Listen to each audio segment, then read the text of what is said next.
찬송가 335장하고 수요 기도를 시작하겠습니다.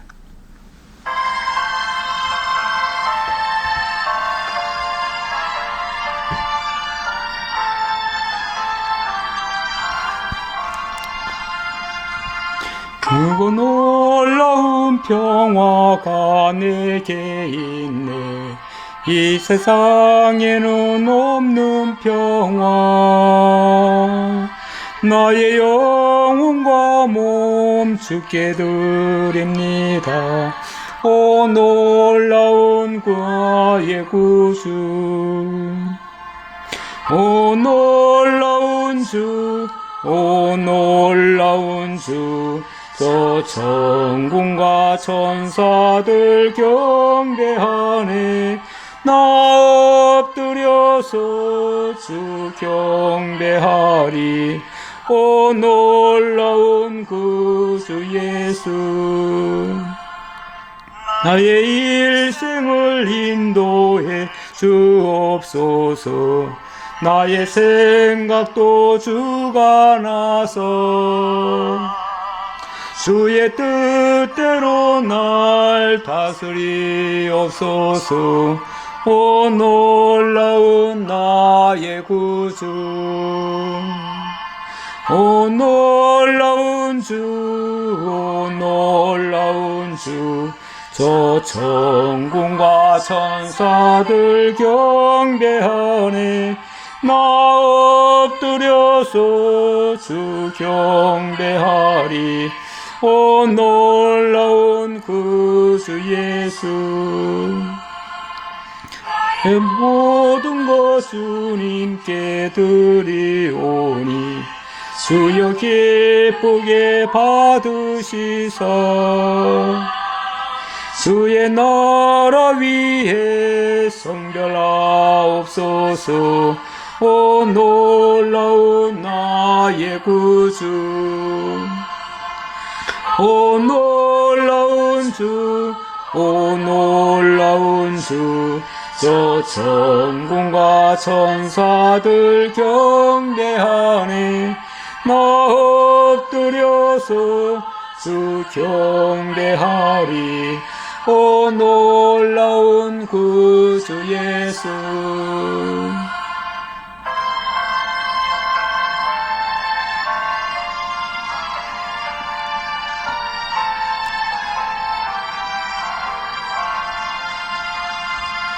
주의 광채가 찬란히 비춰오네. 찬양하시던 구세주여. 세상 끝날까지 찬양 드립니다. 오 놀라운 나의 구주.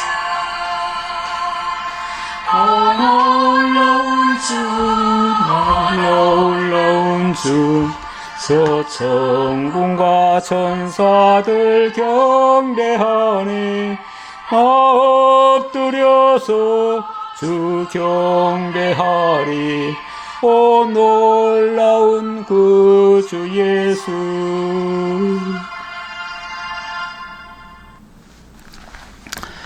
존귀와 영광 중에 계신 우리 주 하나님 여호와를 찬양합니다.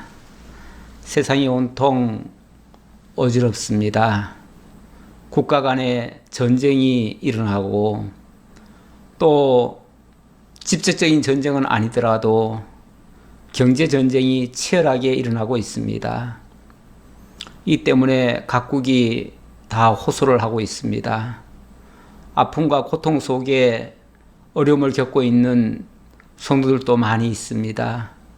아버지 하나님, 이런 때에 우리의 생각이 이 땅에 머물면은 우리는 낙심하고 절망할 수밖에 없습니다.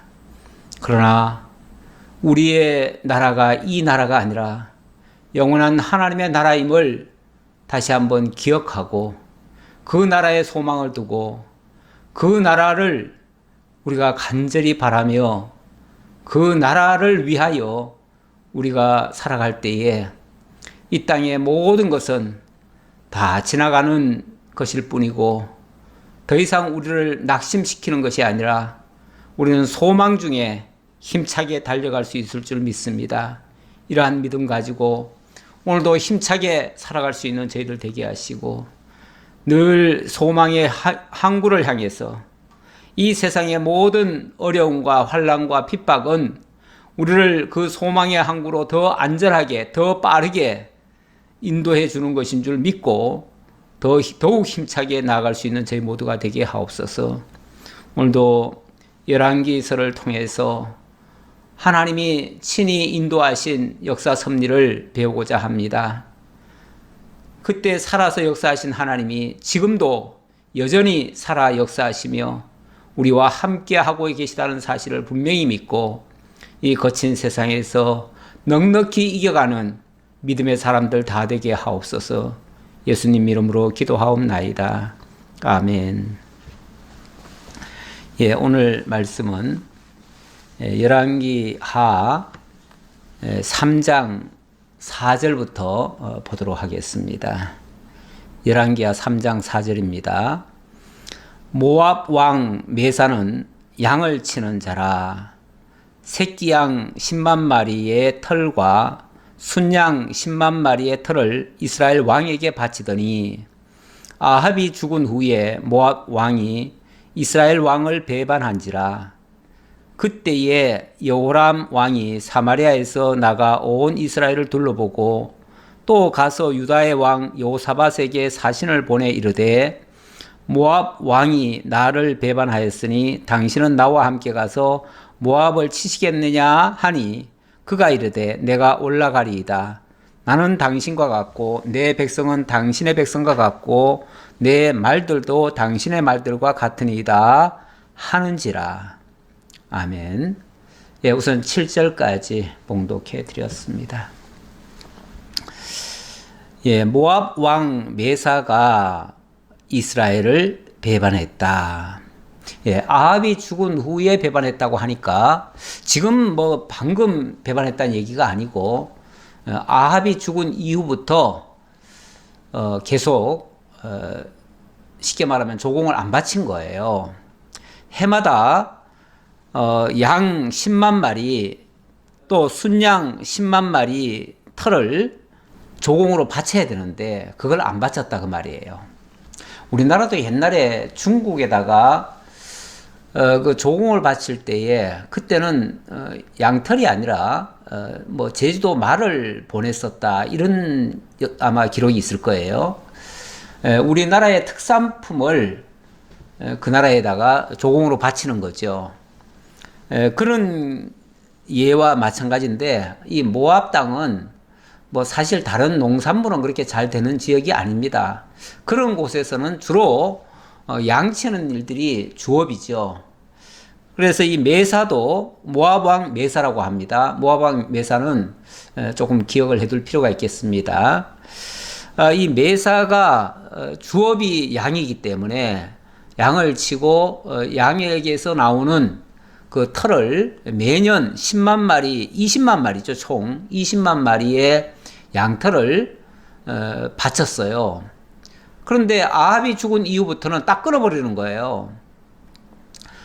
처음에는 경황이 없으니까 어떻게 보복을 못했습니다. 못했는데 이제 이 여호람 왕 이전에 아하시아 왕이었나요? 아하시아는 2년간 하다가 죽었는데 아시아도 복수를 하려다가 못했습니다. 실패를 했지요. 그런데 이 여호람은 내가 아주 본때를 보여주겠다 하면서 이제 나서는 거예요. 나서는데 거기에 자기 혼자 힘으로는 아무래도 감당하기가 어려우니까 여호사밧에게 제안을 했습니다.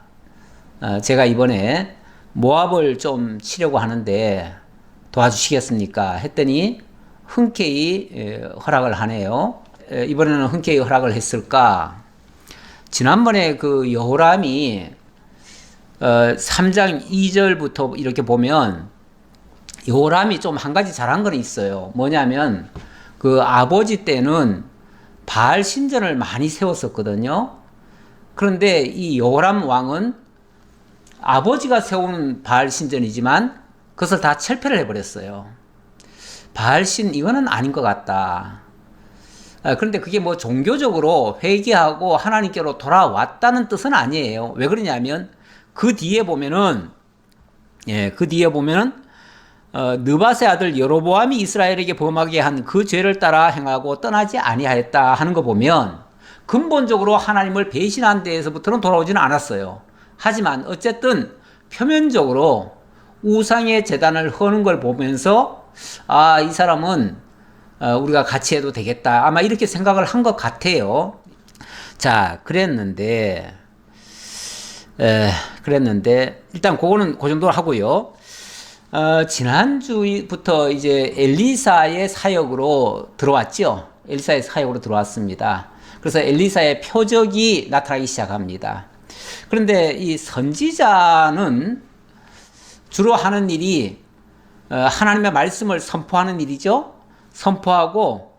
선포하는 일을 통해서 그 말씀을 받아들이는 자가 있고 거부하는 자가 나옵니다. 그러니까 하나님의 말씀을 선포하고 나면 거기에 대한 반응이 나오는데 반응이 두 가지예요. 크게 말하면은 받아들이는 자들이 있고 거부하는 자들이 있어요. 받아들이는 자는 복을 받고 거부하는 자는 저주를 받습니다. 그래서 선지자의 사역에 구원하는 일도 나오고 저주를 받는 일도 나옵니다. 당연히 구원받는 자들은 그 말씀을 듣고 뭐 어찌할꼬 해서 회개를 하든지 아니면은 그를 따뜻하게 영접을 하든지 이렇게 되면은 복을 받습니다. 마치 일찍이 하나님께서 아브라함에게 너를 축복하는 자에게는 복을 주고 너를 저주하는 자에게는 하나님이 저주하시겠다 이렇게 말씀하셨죠. 그거는 나중에 보면은 아브라함을 선지자라고도 얘기했습니다. 다시 말하면 하나님께서 아브라함을 선지자로 사용하시는데 아브라함이 하는 일을 받아들이는 사람이 있고 배척하는 사람이 있습니다. 그러면 받아들이는 자는 복에 참여할 것이고 배척하는 자는 저주를 받게 된다. 그런 뜻이에요. 그러니까 그게 선지자의 사역이죠. 지금 엘리사도 엘리야로부터 이 사역을 승계를 받았습니다. 받고 이제 본격적인 엘리사 시대를 지금 열고 있는데요. 당연히 두 가지 역사가 나타나야죠. 하나는 엘리사가 전하는 그 말씀을 받고 영접하는 자들은 구원을 받게 될 것이고 또 그것을 배척하는 자들은 저주를 받게 되는 역사가 나타나야 이 사람이 진짜 하나님의 선지자임이 증거되고 또 그로 말미암아 결과적으로 하나님은 살아계시다. 이 사실. 그래서 하나님의 말씀이 살아 역사한다는 것을 증거하는 거죠.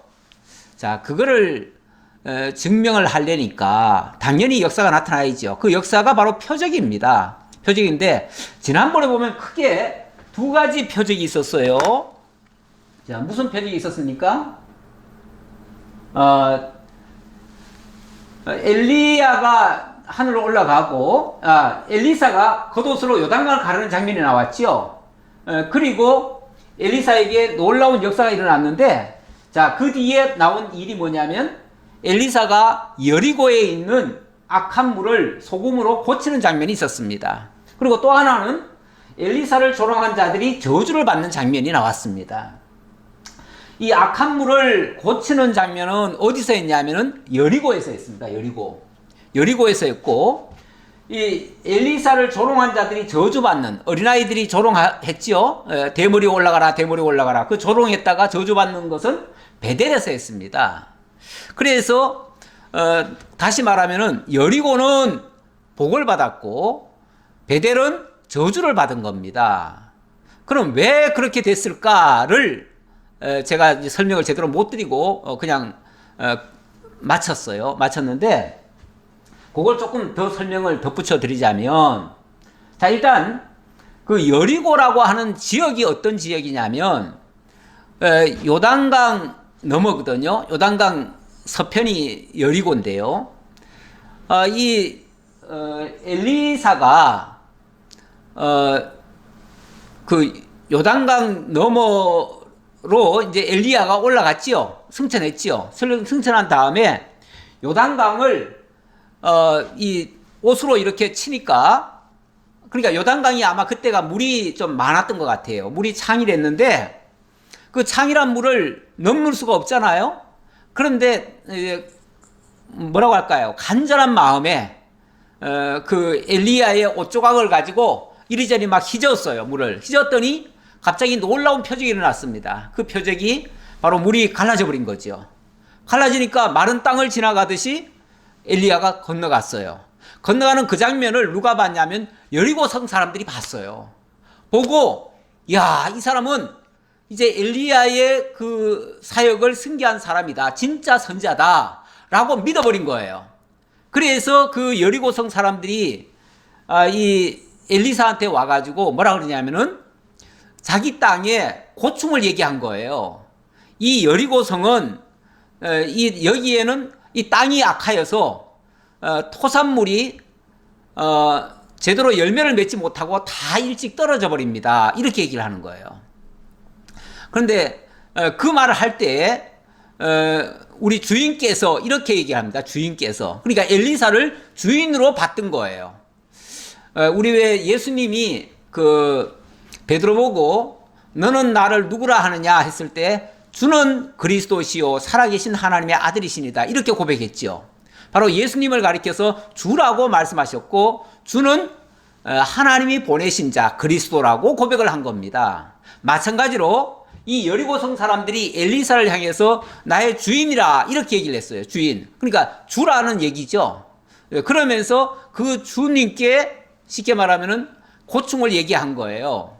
무슨 고충이냐면은 이 여리고성은 지금 저주받은 땅이 돼가지고 토산물이 다 떨어집니다. 이렇게 얘기를 했어요. 근데 토산이 떨어진다는 거는 단순히 이 식물의 열매만 떨어진다는 얘기가 아니고 거기에는 사람도 잘 안 돼요. 짐승들도 낙태도 잘 하고 뭐든지 잘 안 되는 거예요. 한마디로 저주받은 땅이 돼버렸어요.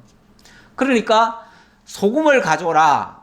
새 그릇에다가 소금을 담아가지고 와라 해가지고 그 소금을 가지고 물 근원으로 올라가서 거기다가 소금을 뿌리니까 그 샘에서 나오는 모든 물이 싹 바뀌었어요. 좋은 물로 바뀌었어요. 그 뒤부터는 그 땅이 좋은 땅으로 바뀐 거예요. 다시 말하면 엘리사를 주로 영접을 했는데 그 땅이 회복이 된 거예요. 구원을 받은 거죠. 자, 그 역사가 있었고 또 하나는 이제 엘리사가 여기서 머무는 게 아니라 이제 베델로 올라가려고 지금 올라가는 중입니다. 그런데 베델에 있던 42명의 작은 아이들이 와가지고 대머리요 올라가라, 대머리요 올라가라 이렇게 얘기를 합니다. 이 대머리요 올라가라 이 말은 제가 지난번에도 말씀드렸듯이 이건 일단은 조롱하는 말이죠. 조롱하는 말인데 그 의미가 뭐냐면 지금 물론 엘리사가 대머리라는 뜻이고요.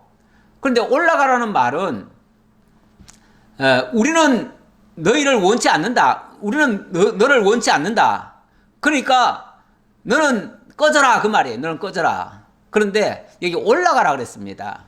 그런데 이 베델에 원래 뭐가 있느냐면 거기는 베델에 여로보암이 만들어 놓은 베델과 단의 금신전이 있습니다. 금신전. 금송아지 신전이 있는데 엘리야가 전에 그 아합 왕에게 뭐라고 얘기를 했냐면 내 말이 없으면 3년 6개월 동안 비가 오지 않을 겁니다. 이렇게 했는데 실제로 3년 6개월 동안 비가 안 왔어요. 그러니까 이 아합이 뭐라고 그랬냐면은 이스라엘을 괴롭게 하는 자요 이렇게 말을 했어요. 그러면은 엘리야가 이스라엘을 괴롭게 한다. 이 말은 지금 비가 3년 6개월 동안 안 오는 게 전부 다 누구 탓이다? 바로 엘리야 탓이다 그 말이에요. 그러니까 정치인들은요 자기의 실정을 누군가에게 책임을 전가합니다. 책임을 전가할 때 보면은 어떤 사람을 지목하는데 지금 여기서는 아합 같은 경우는 엘리야에게 그 책임을 전가한 거예요. 그래서 이스라엘을 괴롭게 하는 자가 바로 엘리야다. 엘리야 때문에 우리가 저주받아가지고 이렇게 지금 3년 6개월 동안이나 비가 안 왔다. 그러니 그렇게 이제 백성들한테 오도를 했으니까 백성들도 다 같이 미워할 거 아니겠어요? 그러니까 엘리야가 죽은 다음에 엘리야 잘 죽었다. 그럼 이제 저 하늘로 올라갔다는데 잘 죽었다. 이렇게 생각한 거죠. 그러니까 엘리사가 다시 온다고 하니까 너도 우리를 괴롭히러 오느냐 그 말이에요. 너도 우리를 괴롭히러 오느냐. 너도 우리 괴롭히지 말고 저 엘리야 따라서 올라가라 그 말이에요. 그래서 이거는 단순히 조롱했기 때문에 저주를 받았다가 아니라 결국 엘리사를 영접을 안 한 거예요. 엘리사를 거부한 거예요. 엘리사를 거부했고 엘리사의 말씀을 안 들으려고 한 거죠. 그러니까 저주를 받는 거죠. 그래서 그들이 저주를 받아가지고 죽게 됐다. 그래서 이 엘리사의 두 가지 이 표적은 결국은 선지자를 영접하는 자에게는 복이 임하고 선지자를 거부하는 자에게는 저주가 임한다는 것을 똑똑히 보여줌으로써 이 엘리사가 진짜 하나님의 선지자임을 증거했고 또 하나님이 살아계신 여호와이심을 증명한 겁니다. 자, 그래 놓고 계속해서 이 엘리사가 참 선지자임을 증거하기 위해서 이 여호람 왕에게도 표적이 일어납니다.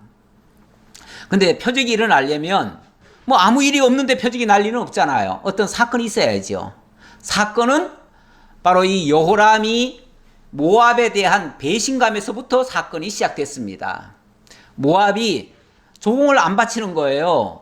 분명히 속국인데 조공을 안 바쳐요. 제가 여기 지금 여호수아 이거를 얘기한 거는 이거는 그 여리고성이 원래 저주받은 땅이다. 어떻게 저주받았느냐를 제가 적어 놓은 겁니다. 여호수아서에 보면은 여리고성을 건축하는 자는 여호와 앞에서 저주를 받을 것이라 하면서 저주받을 것을 선언됐는데 열왕기상 16장에 가보면은 히엘이 여리고를 건축하다가 맏아들과 말째 아들을 잃습니다. 그러면서 그 성읍이 저주를 받게 되는 장면이 나옵니다. 그런데 그렇게 저주받았던 땅이 회복이 됐다. 이제 이렇게 이해하시면 되겠습니다.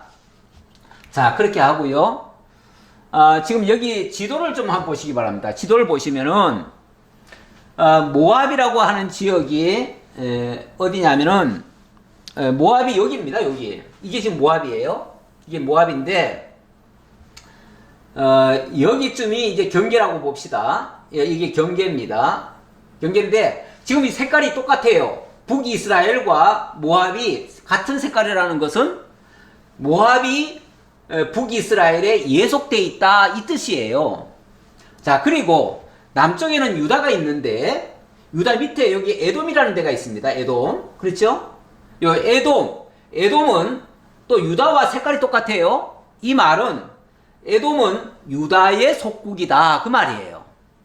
그러니까 지금 나라가 크게 말하면은 지금 북이스라엘이 모압과 어찌 보면 같은 나라인 셈이고요. 속국이니까요. 그런데 조공을 안 바쳤어요. 안 바치니까 이스라엘 왕이 괘씸해가지고 혼내줘야 되겠다는 거죠. 혼내주는데 자기들 힘으로는 지금 어찌 보면 정권도 바뀌고 여러모로 지금 많이 국력이 약해졌습니다. 그래서 자기 힘으로는 감당하기 어려우니까 여호사밧 왕에게 지금 도움을 요청한 거예요. 그랬더니 선뜻 여호사밧이 해주겠다는 거예요. 함께 해드리죠. 우리가 남입니까? 그렇죠. 지금 남이 아니죠. 왜냐하면 서로 사돈이 됐고 자기 딸이 지금 이 여호람의 누이와 지금 결혼을 했거든요. 그러니까 완전히 남간이 아니죠. 완전히 뭐 한 가족이나 마찬가지죠. 그래서 그렇게 표현을 했잖아요. 아까. 예. 나는 당신과 같고 내 백성은 당신의 백성과 같고 내 말들도 당신의 말들과 같으니이다 하는지라. 이렇게 우리가 남입니까? 우리가 다 같이 합시다. 이렇게 얘기한 거죠. 그랬더니 여호람이 이르되 우리가 어느 길로 올라가리까 하니 그가 대답하되 에돔 광야 길로니이다 하니라. 자, 그런데 이 모압을 지금 혼내주려고 하는데 어디로 올라갈까요? 자, 이쪽으로 갈까요? 쉽게 말하면 1위 공격할까요? 아니면은 당신은 어디로 가면 좋겠습니까? 했더니 에돔 골짜기로 갔으면 좋겠습니다. 이렇게 얘기를 하네요. 다시 말하면 위에서 쳐내려오면은 그러면 이스라엘로 봐서는 좀 손쉽겠지만은 유다 쪽에서 봤을 때는 여기 올라갔다가 내려와야 될 거 아니에요. 이렇게 하면은 에돔은 또 여기서부터 이렇게 또 올라왔다가 이렇게 돌아가야 될 거 아니에요. 그러니까 너무 힘들잖아요. 그러니까 어떻게 하냐면 그렇게 하지 말고 그냥 당신만 좀 내려오시면은 여기 유다 군대는 그대로 있고 또 에돔 군대도 여기 있으니까 요렇게 해서 내려갑시다. 요렇게 공격합시다. 요렇게 공격하면 우리 세 나라가 같이 힘을 합쳐가지고 모압을 칠 수가 있습니다. 이렇게 얘기를 한 거지요. 자, 그렇게 해서 이스라엘 왕과 유다 왕과 에돔 왕이 가더니 길을 둘러간 지 7일에 군사와 따라가는 가축을 먹일 물이 없는지라. 아, 그런데 지금 여기 에돔 아마 여기 광야가 있었던가 봐요. 이쪽이 광야래요. 여기 뭐 소금 골짜기가 있는 곳이 이게 원래 염해입니다. 염해. 사해바다. 사해바다는요, 원래 그 모든 것이 살 수 없는 지역입니다. 모든 동식물들이 살 수 없는 곳이에요. 그런 골짜기, 여기 오죽하면 이름이 소금 골짜기잖아요. 소금 골짜기에 뭐가 있겠어요? 아무것도 없지요. 그런데 이쪽으로 해서 올라가자 하니까 여기서부터 내려오면은 일주일 동안 쭉 내려왔는데 여기 왔는데 다 지쳐버렸어요. 그만. 다 지쳐가지고 더 이상 갈 힘이 없는 거예요. 자, 그런데 지치고 심지어는 가축에게 먹인 물도 없어요. 군사와 따라가는 가축에게 먹인 물이 없어요. 제일 어려운 게 사실은 물이죠. 물과 군량이 식량물이 보급이 안 되면 군대는 진멸입니다. 진멸. 그래서 군인들 사이에 이런 말이 있죠. 뭐 군대 격언이라고 할까요? 뭐 거기 보면은 이 전략이나 전술에서 실패한 자는 전략에서 실패한 자는 장수는 용서를 받을 수 있대요. 근데 군 보급로가 끊겨가지고 군량미가 제공되지 않으면은 그렇게 한 장수는 용서를 할 수가 없대요. 그만큼 이 보급로가 중요한 거지요. 먹거리가 제공이 돼야 군대가 계속 전진을 할 거 아닙니까? 만약에 막 앞을 향해서 전진을 해서 계속 가는데 뒤에서 군량미가 도달이 안 됐다? 물이 제공이 안 된다? 그럼 죽는 거죠. 다 몰살당하는 거죠. 아마도 이스라엘로서는 예측 못했던 일이 이 아래 내려가가지고 그만 당한 거예요. 큰일 났어요. 그래서 10절 이스라엘 왕이 이르되 슬프다. 여호와께서 이 세 왕을 불러 모아 모압의 손에 넘기려 하시는도다 하니, 자기가 생각해봐도 이거는 큰일 났어요. 자칫하면 함정에 빠진 거예요. 이제 오도 가도 못하고 꼼짝없이 여기서 죽게 생겼어요. 모압을 일단은 건드려 놨으니까 만약에 이들이 엉거주춤하게 제대로 공격 못하면 역공을 당하는 거죠. 역공을 당하면은 꼼짝없이 자기들은 이제 피할 힘도 없고 어찌 할 힘을 못 찾는데 만약에 모압은 여기 기다리고 있다가 쳐버리면은 자기네들이 다 죽는 거죠. 자, 그래서 우리가 꼼짝없이 이제 다 죽게 생겼다 이 말이죠. 그랬더니 여호사밧이 이르되 우리가 여호와께 물을 만한 여호와의 선지자가 여기 없느냐 하는지라. 이스라엘 왕의 신하들 중에 한 사람이 대답하여 이르되 전에 엘리야의 손에 물을 붓던 사밧의 아들 엘리사가 여기 있나이다 하니, 여호와의 선지자한테 물어봐야 되겠다. 이 어려운 난제를 만났을 때는 하나님의 응답을 들어야 된다라고 생각을 했어요. 여호사밧은 상당히 하나님을 신뢰하는 사람이거든요. 그러니까 여호와의 선지자를 찾았어요. 그랬더니 때마침 그 엘리사가 여기 있다는 거예요. 아, 그러냐? 그러면은 빨리 엘리사한테 가보자. 그래가지고 여호사밧이 이르되 여호와의 말씀이 그에게 있도다 하는지라. 이에 이스라엘 왕과 여호사밧과 에돔 왕이 그에게로 내려가니라. 다급하니까 세 왕이 바로 엘리사에게 쫓아갔습니다. 엘리사가 이쪽에 와 있다고 하니까. 지난번에 왜 베델로 올라갔다가 베델에서 배척을 했잖아요. 배척을 하니까 엘리사가 이 아래쪽으로 내려왔던 것 같아요.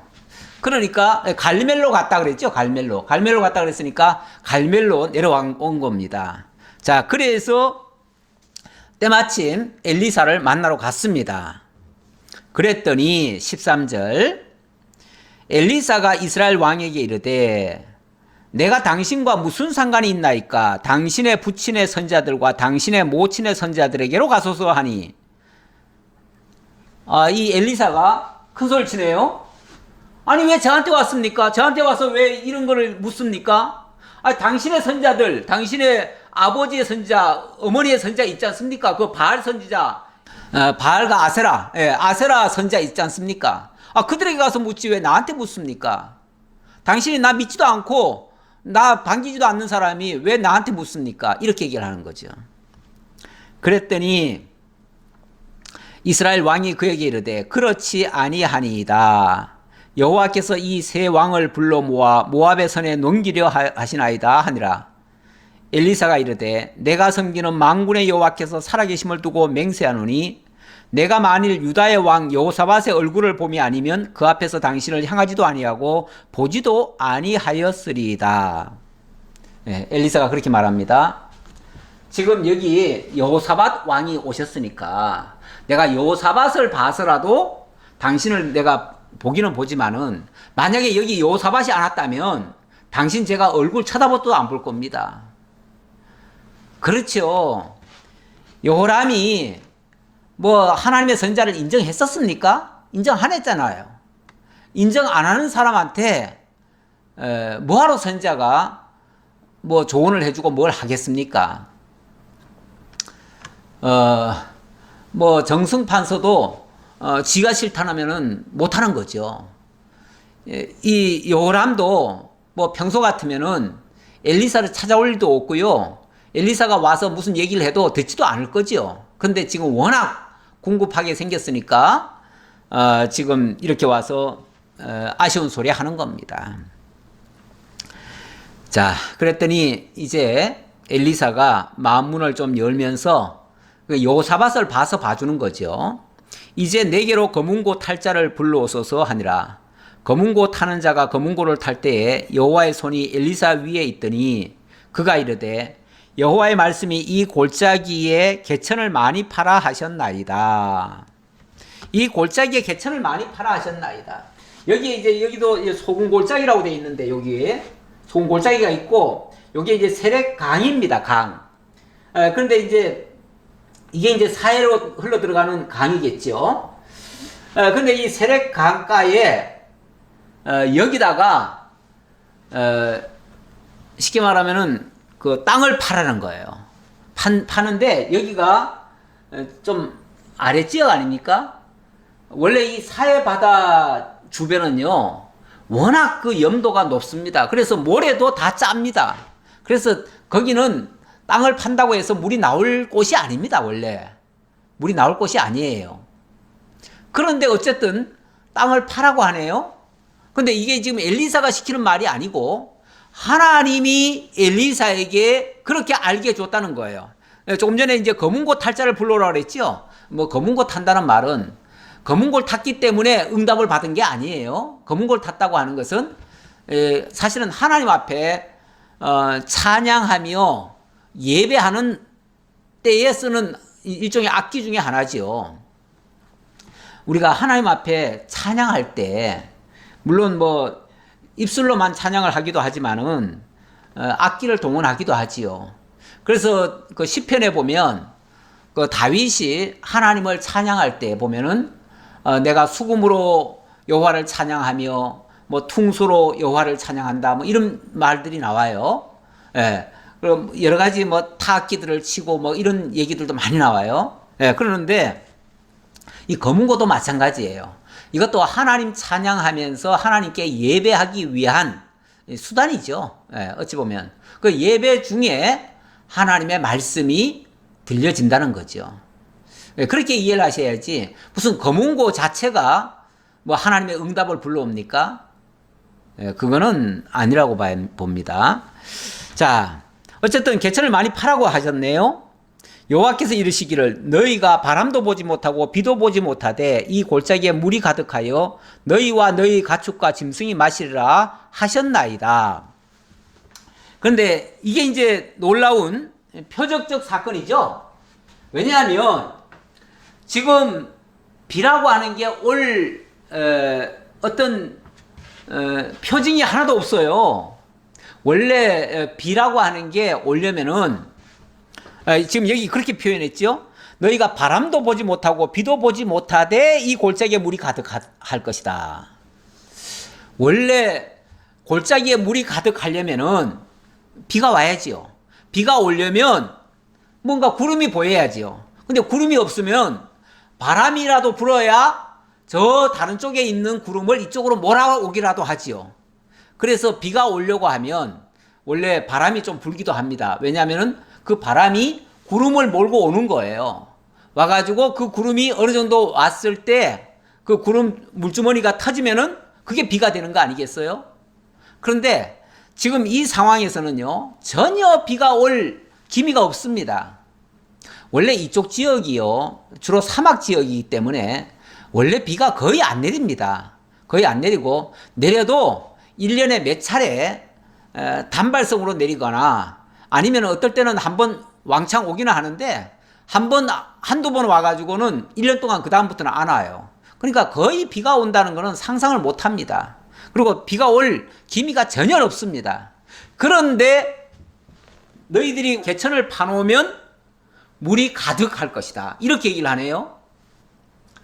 그러니까 비가 올 낌새가 전혀 없는데 하나님이 물을 내려줄 테니까 일단은 그 물을 저장할 쉽게 말하면은 개천을 파라 그 말이잖아요. 웅덩이를 파라 그 말이잖아요. 웅덩이를 파면 물이 채워질 것이다. 그 예수님의 그 비유에서 보면은 그 항아리에다가 빈 항아리인데 거기다 물을 갖다 부으면 거기에 이제 포도주로 바뀔 것이다. 뭐 이런 것도 있고요. 뭔가 자꾸 미리 준비하면 거기에 가득 채워질 것이다. 이렇게 하시는 말씀들이 있습니다. 어찌 보면 그런 것과 유사해 보이기도 합니다. 자, 이거 믿음 없으면 이거 못 따라갑니다. 이렇게 하라고 하는데 큰 말도 안 되는 소리. 지금 뭐 물 좀 어떻게 빨리 구하는 게 급하지. 아니 지금도 죽겠는데 무슨 땅을 파고 앉았냐고. 땅 판다고 여기가 물이 나오겠냐고. 또 물이 나온들 그게 먹을 물이겠냐고. 이렇게 생각하지요. 그렇게 합리적인 걸 가지고 계산하면은 이거 순종 못합니다. 절대 못하지요. 그런데 이 말도 안 되는 걸 지금 어찌 보면 엘리사가 시키는 거예요. 그러면서 덧붙이는 말이 이것은 여호와께서 보시기에 작은 일이라. 여호와께서 모압 사람도 당신의 손에 넘기시리니. 그거는 어찌 보면 지금 그 요람이 봤을 때는 아유 이렇게 힘든 일을 우리한테 시킵니까? 이렇게 생각했을 텐데 지금 엘리사는 뭐라고 그러냐면 이거는 큰 일이 아니라는 거예요. 이거는 여호와 보시기에 작은 일이라는 거예요. 별일 아니라는 거예요. 그리고 그거 가지고 놀라지 마십시오. 이제 더 놀라운 일이 있을 겁니다. 무슨 일이냐면 자, 이 개천을 파면 거기에 물이 가득할 것이고 그로 말미암아 모압 사람들을 당신의 손에 다 넘길 겁니다. 이렇게 얘기하는 거예요. 아니 여기 물 파는 거하고 모압 사람들 넘기는 거하고 무슨 상관이 있겠죠? 전혀 지금 감이 안 오죠. 우리도 지금 감이 안 옵니다. 아직까지.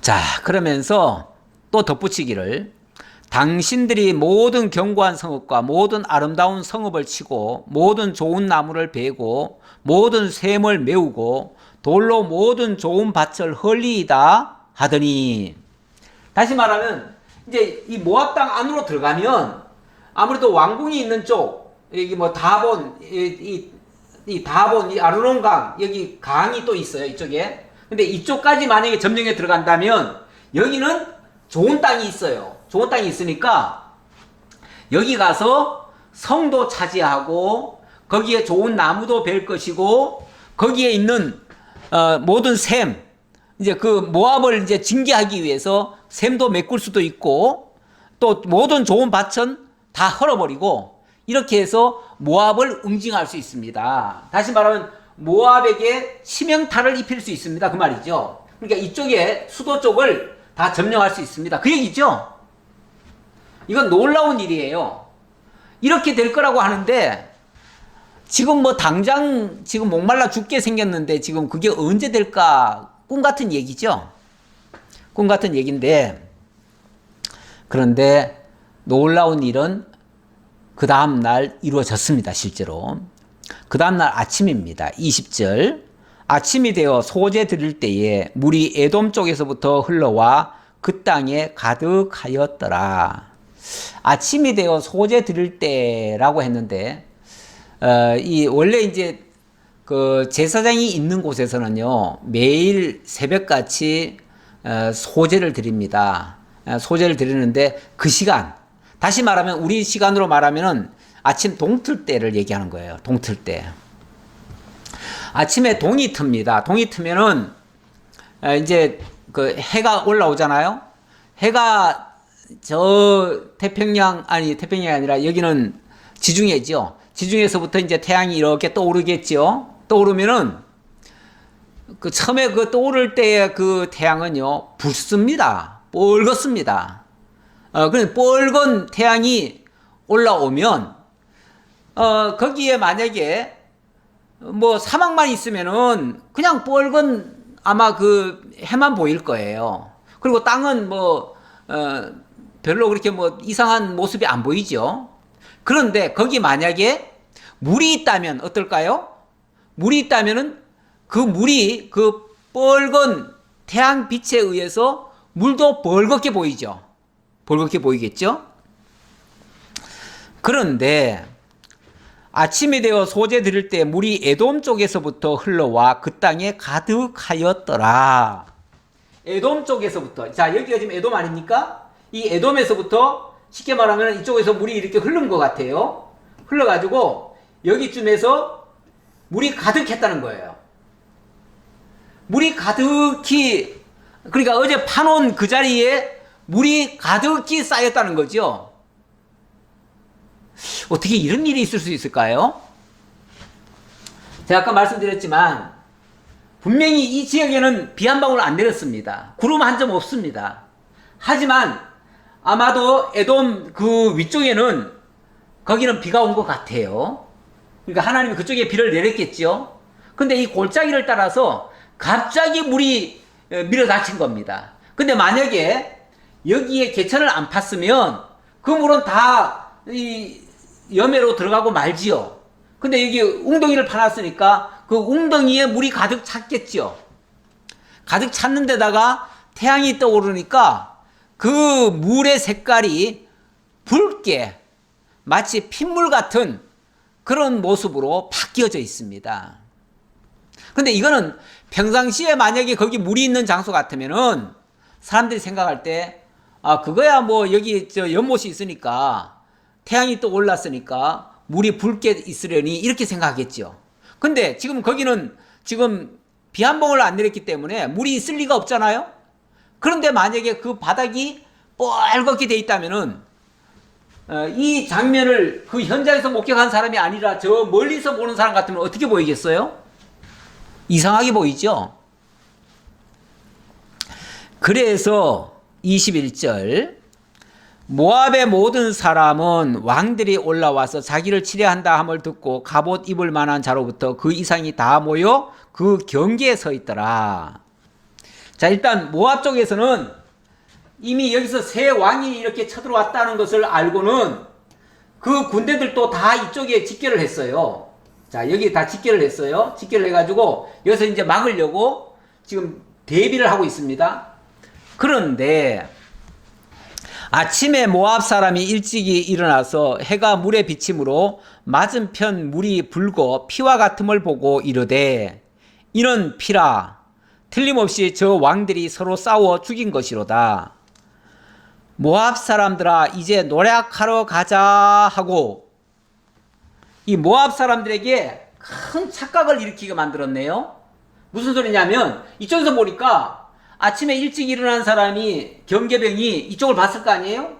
보는데 이쪽이 갑자기 뻘건 거예요. 온통 이 에돔 땅 그 지역이 전부 다 뻘건 거예요. 그런데 여기가 원래 뻘걸 수가 없잖아요. 뻘걸 수가 없는데 뻘건 걸 보면 저거는 틀림없이 어젯밤에 저기서 전쟁이 일어난 거다.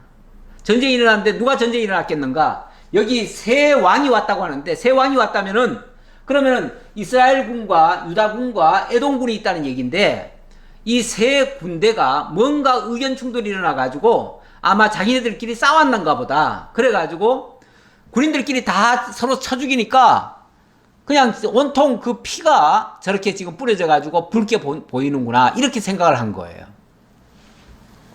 멀리서 보면 그게 그런 식으로 보였던가 봐요. 이게 물론 이거는 큰 착각이죠. 착각인데 하나님의 그 전쟁에는 보면요, 항상 적들이 이런 착각을 하게 만듭니다. 뭐 이런 예가 한두 번이 아니죠. 여호와의 전쟁에는 항상 사람의 이성을 뛰어넘은 그런 일들이 만들어져 가지고 사람들이 다 꼼뻑 속지요. 여기도 마찬가지입니다. 그렇게 해서 모압 군대가 판단을 착오를 한 거예요. 무슨 판단을 했냐면은, 야, 지금 저 적군들이 자기들끼리 싸웠나 보다. 그렇다면 우리는 이제 어부지리로 그냥 건너가기만 하면 저들을 노략할 수 있다. 왜? 저들은 지금 자중질환이 일어나가지고 다 싸웠으니까 우리는 가서 노략만 하면 된다. 예. 그래가지고 어찌 보면 손쉽게 거기 가서 노략만 해오려고, 자기네들끼리 다 싸워서 다 패전을 했으니까 서로 다 군대가 다 죽었을 거 아니에요? 다 죽었다고 생각하고 가면은 아마도 다 그 군사용품들이 다 지금 널브러져 있을 것이다. 우리 가서 주워오자, 이렇게 생각하고 온 거예요. 거저 먹으려고. 그런데 이게 웬일입니까? 이스라엘 지인에 이르니 이스라엘 사람이 일어나 모압 사람을 쳐서 그들 앞에서 도망하게 하고 그 지경에 들어가며 모압 사람을 치고, 역전의 역사가 일어나 버렸어요. 자, 이 모압 군대가 이렇게 왔는데, 와서 보니까 그 병영 안에 군인들이 이제 막 일어나 가지고 바깥으로 나오는 거예요. 나오는데 모압 군대가 있으니까 그 앞에서 막 쳐버린 거예요. 왜냐하면 모압 군대는 싸우러 온 게 아니라 노력하러 왔잖아요. 그러니까 크게 준비도 안 하고 온 것 같아요. 그러다가 그냥 급습을 당해버린 거죠. 그야말로 도관에 든 지가 돼버렸죠. 뭐 들어와가지고 완전히 남의 군대 벌집에 들어온 거죠. 벌집에 들어왔으니까 벌이 다 쏴가지고 그냥 다 죽여버리는 거죠. 그러니까 이 군대들이 이제 도망갈 거 아니에요? 도망가니까 뒤쫓아가가지고 다 쳐버린 거예요. 그리고 여기까지 쫓아와가지고는 이들을 치기 시작한 거죠. 원래 전쟁에서는 인정사정이 없습니다. 인정사정 없이 가면서 뭘 했냐면 25절, 그 성읍들을 쳐서 헐고 각기 돌을 던져 모든 좋은 밭에 가득하게 하고 모든 샘을 메우고 모든 좋은 나무를 베고 길하레셋의 돌들은 남기고 물매꾼이 두루 다니며 치니라. 예. 이제 화살이 있으면 화살을 쏘는데, 화살이 없을 때는 물맷돌 가지고도 화살 대신 그렇게 치기도 했다는 거죠. 물맷돌이라는 게 조그만 물맷돌도 있지만 이 큰 대포같이 쓰는 물맷돌도 있습니다. 예, 그런 거는 성을 공격할 때는 아주 큰 돌을 갖다가 기중기 같은 거에다가 연결해 가지고 이렇게 잡아당겼다가 놔버리면은 그게 이제 멀리 올라가 가지고 성을 부셔뜨리는 거죠. 예, 이런 식으로 해서 막 공격을 해제킨 거죠. 공격을 해제키니까 파죽지세로 모압의 요지들을 다 빼앗았어요. 일단 승리한 거죠. 뭐대로 된 겁니까? 엘리사의 예언대로 된 거예요. 엘리사가 미리 예고해 줬잖아요. 예고해 준 대로 된 거예요. 자, 그런데 21절부터 27절의 내용을 보니까 요람이 모압을 공격하다가 그만 퇴각을 하네요. 그러니까 완전 승리를 못 거뒀어요. 근데 일부는 승리를 했지요. 일단 엘리야의 예고대로는 됐어요. 그런데 하나님이 지금 이스라엘이 하는 짓이 지금 옳지 않아요.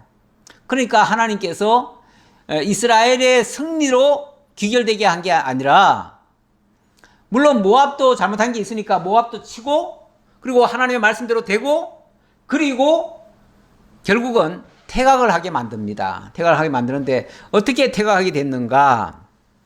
26절 봅시다.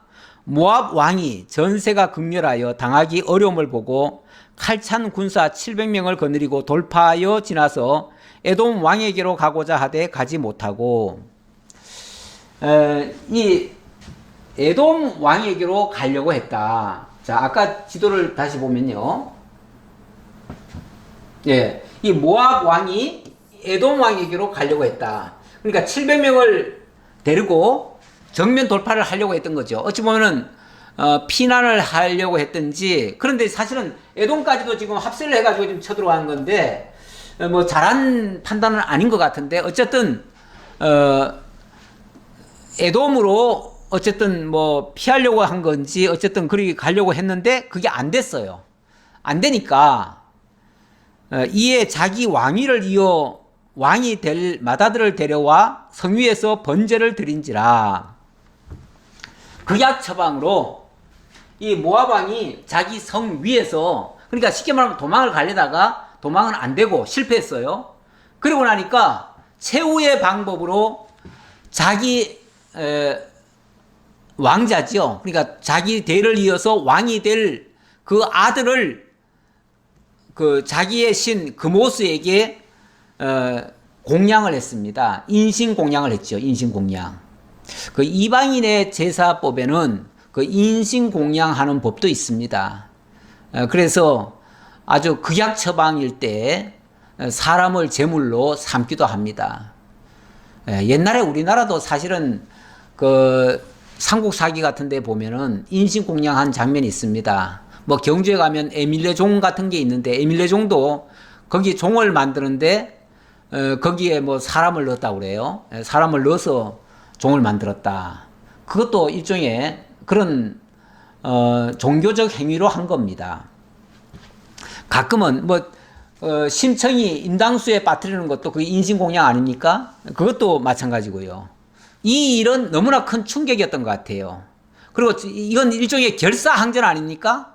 결사항전은 그야말로 죽기 살기로 싸우는 거예요. 그런데 여기서 이스라엘 왕이 그만 너무너무 어떤 충격을 받았는지 어쨌는지 퇴각을 하게 됩니다. 그래서 이스라엘에게 크게 경노함이 임함에 그들이 떠나 각기 고국으로 돌아갔더라. 자, 이 사건 이후에 갑자기 뭔가가 어떤 이스라엘에게 엄청난 충격을 줬어요. 그 충격이 뭔지는 모르겠어요. 그런데 이 메사의 주장에 의하면, 이 모압 왕 메사의 주장에 의하면 자기들의 신 그모스가 도왔다는 거예요. 예. 그래가지고 결국은 이 이스라엘 왕이 어찌 보면 모압을 완전 점령하기 직전에 포기하고 되돌아갑니다.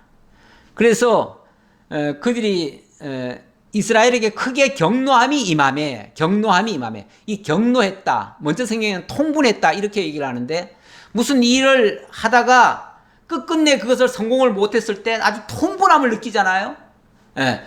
그래서 마지막 고지가 적인데 그 고지를, 마지막 고지를 점령을 못하고 그만 내려오는 거죠.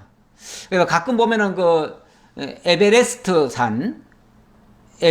산에 올라가던 사람들이 고지가 저기쯤인데 조금만 더 가면 되는데 그만 뭐 눈이 막 쏟아졌든지 뭐 갑자기 막 눈사태가 일어나든지 하면은 그 코앞에 두고 할 수 없이 정말 통분함을 느끼면서 내려와야만 합니다. 어쩔 수가 없지요. 아마 그런 상황이 된 것 같아요. 그래서 마지막 순간에 결국은 포기하고 돌아갔습니다. 그래서 그들이 떠나 각기 고국으로 돌아갔더라. 결국은 다 이제 더 이상 전쟁을 하지 말자. 그러니까 전쟁에 아주 가장 참혹한 것을 본 것 같아요. 예, 항복한 게 아니라 결사항전을 해버린 거죠.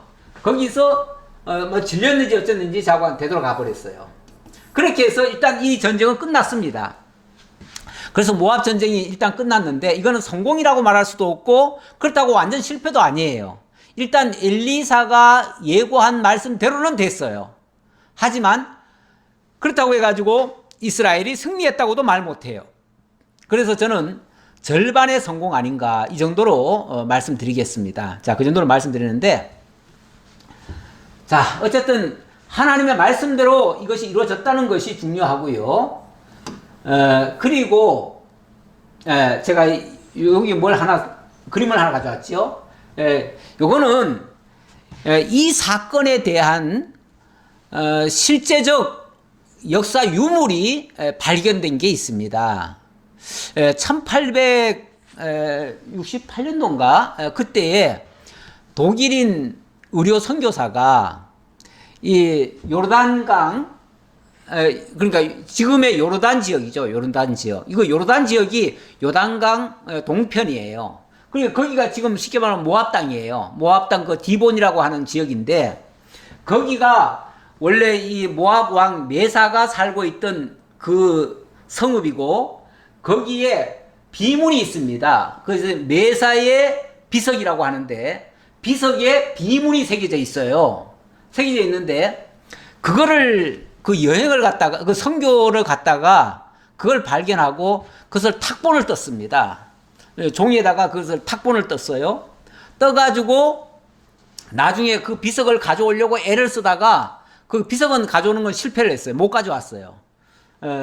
허락을 안 해가지고 못 가져왔는데, 나중에 그쪽에서 그걸 파괴를 해버렸습니다. 파괴를 했는데 어떻게 그 조각들 몇 조각을 가지고 왔고, 거기다가 탁본한 것을 갖다가 입혀가지고 실제로 그것을 똑같이 그걸 다시 그렇게 제작을 했습니다. 만들었습니다. 그렇게 완성한 게 루브르 박물관에 지금 있습니다. 그게 메사의 비문, 메사의 비석. 이 자체는 비석이죠. 비석에다가 글자 있는 것이 비문이죠. 자, 그래서 그 비문의 내용을 보면 이 성경 말씀을 확증해주는 그런 내용이 되겠습니다. 그래서 그걸 하나 좀 보려고요. 그 비문을 좀 적었습니다. 거기 보면 이렇게 적혀 있습니다. 이거 좀 제가 읽어볼게요. 나는 그모스의 아들 모압의 왕 디본 사람 메사이다. 여기 메사 왕이라고 돼 있죠. 여기 메사. 여기 우리 성경 3장 4절에 보면 모압 왕 메사는 이렇게 시작하죠. 모압 왕 메사는. 그러니까 메사가 이때 실제 왕이었다는 걸 증명하고요. 내 아버지는 30년 이상 모압을 치려하였으며 나는 내 아버지의 뒤를 이어 왕이 되었다. 나는 카르오의 그모스를 위한 산당을 마련하였다. 내가 이 성소를 세운 것은 그모스가 나를 모든 왕들에서 구원해주고 또 나로 하여금 그들을 이기게 해주었기 때문이다. 그모스가 그의 땅에 대해 진노를 품었기 때문에 이스라엘의 왕 오므리가 모압을 오랫동안 지배하였다. 여기 이스라엘의 왕 오므리가 모압을 오랫동안 지배하였다. 그러니까 실제 이스라엘의 오므리로부터 지배를 당했었다 그 말이에요. 그 지배 당한 것은 자기네들이 그모스에게 진노를 사가지고 땅을 빼앗겼었다 그 말이죠. 그런데 그의 아들이 아버지의 대를 이었으며 그도 역시 내가 모압을 지배하리라 장담하였다. 예, 그의 아들이 쉽게 말하면 누구냐면은 요람입니다. 요람. 그러니까 아합이고 요람이죠. 아합과 요람. 이때를 얘기하고요.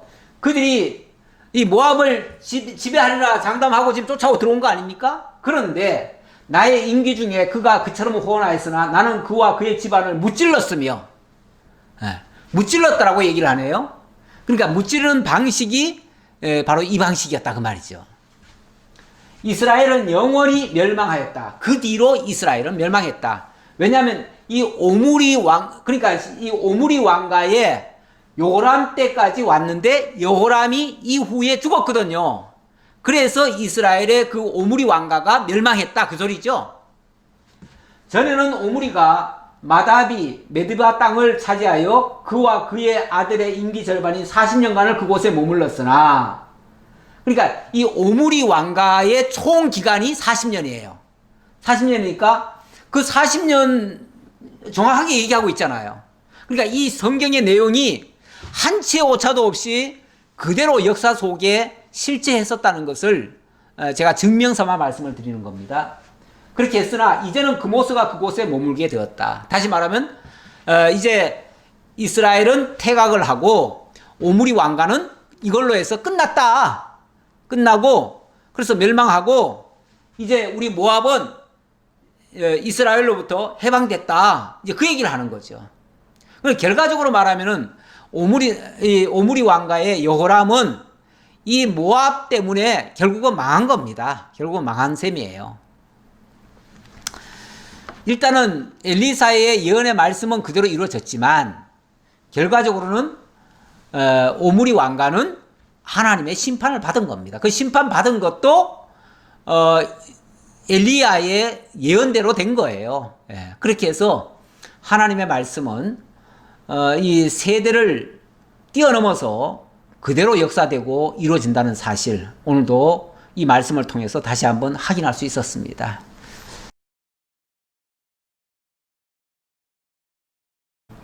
제가 이제 이 마태복음 요거를 결론 삼아 전해드리고 마치려고 했는데요. 마태복음에 보면 오늘 이제 선지자의 사역을 얘기했잖아요. 선지자는 하나님의 말씀을 선포하는 자고 그 말씀을 받는 자는 복을 받고 그 말씀을 거역하는 자는 저주를 받는다라고 했는데, 마태복음에 보면 예수님이 이렇게 말씀하셨어요. 너희를 영접하는 자는 나를 영접하는 것이요 나를 영접하는 자는 나를 보내신 이를 영접하는 것이니라. 선지자의 이름으로 선지자를 영접하는 자는 선지자의 상을 받을 것이요 의인의 이름으로 의인을 영접하는 자는 의인의 상을 받을 것이니라. 예, 선지자를 영접한다는 것은 단순히 선지자를 영접하는 게 아니고 그 선지자를 보내신 하나님을 영접하는 겁니다. 하나님을 영접하는 자는 하나님의 그 복에 참여하는 자입니다. 오늘날 참 선지자로 오신 우리 주 예수 그리스도를 영접하는 자는 영원히 그의 복에 참여할 것이지만 그 예수를 거부하는 자는 심판을 받게 된다고 하는 그러한 경고의 말씀이기도 합니다. 기도하겠습니다. 아버지 하나님 감사합니다. 오늘도 하나님 저희에게 은혜를 주셔서 참 선지자 엘리사를 통해서 표적을 보여주시고 하나님의 살아계심과 선지자가 참 하나님의 선지자임을 증거해 주셨습니다. 그 예언의 말씀을 듣는 자, 받아들이는 자, 영접하는 자는 복에 참여했지만 그 말씀을 조롱하고 비난하고 거부했던 자들은 한결같이 멸망을 당한다는 사실을 오늘 말씀을 통해서도 깨달았습니다. 하나님은 지금도 살아계십니다. 이 지금 삼라만상 모든 일들이 다 하나님의 뜻대로 되어집니다. 하나님의 약속의 말씀대로 되어집니다. 이 사실을 굳게 믿고 세상이 어떻게 변해가든 두려워하지 말고 오직 하나님의 말씀만 믿고 굳세게 나아가는 저희 모두가 되게 하옵소서. 다시 만날 때까지 하나님 지켜주시기를 간절히 바라옵고 우리 주 예수 그리스도의 이름으로 기도하옵나이다. 아멘. 하늘에 계신 우리 아버지여, 이름이 거룩히 여김을 받으시오며 나라의 임하오시며 뜻이 하늘에서 이루어진 것 같이 땅에서도 이루어지이다. 오늘날 우리에게 일용할 양식을 주옵시고 우리가 우리에게 죄진 자를 사하여 준 것 같이 우리 죄를 사하여 주옵시고 우리를 시험에 들게 하지 마옵시며 다만 악에서 구하옵소서. 대개 나라와 권세와 영광이 아버지께 영원히 있사옵나이다. 아멘.